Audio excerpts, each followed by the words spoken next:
In this lesson, we'll implement some routes in our application.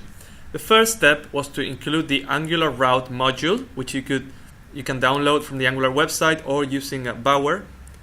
Then we need to specify the location where the different views will go.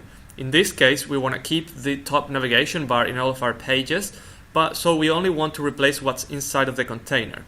As we put in different routes, we can have different views being shown here.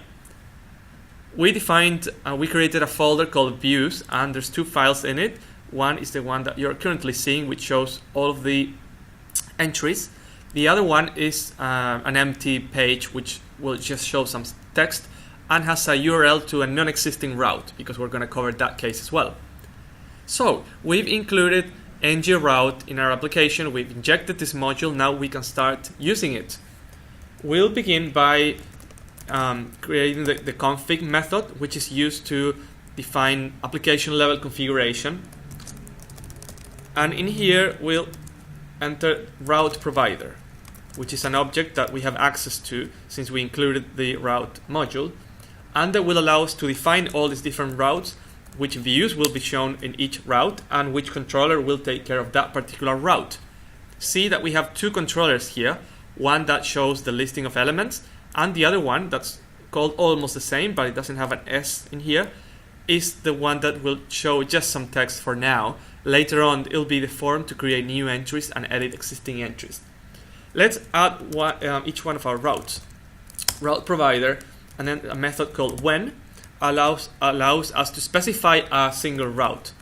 I'm going to put this here because we'll be putting many of them, so it's going to look a bit more organized if I do it this way. Okay, the first route you want to define usually is the route, the root. You don't have to, but we will in this case. So if we're in the root of our application, basically nothing after here, we will grab the template located in views, folder views, expenses.html. That's the template we'll load. The controller that will take care of this is this one here.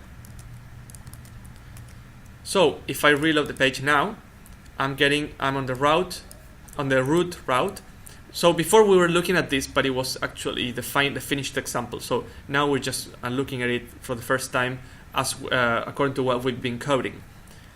We get the exact same view that we used to have because it's loading this file and then it's using this controller. Let's add a second route for this same page. It's going to be expenses. So if we just type expenses, it will show it. Expenses. If I type something non-existent, it's not going to show anything. So how can we take care of that case? There's another method called otherwise.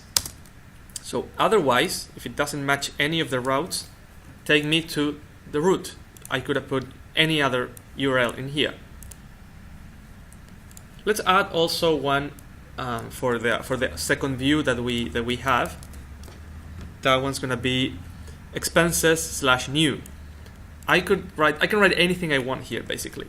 In this case, I'm loading the other template file, expense_form.html, and I'm using the other controller, expense view controller. Let's test this. So I'm gonna write expenses new. To reload the page first. Expense new. Yes, and we get that second page. The second page will show us some text, and it has a link to a non-existing route as well, and see how that one takes you back home.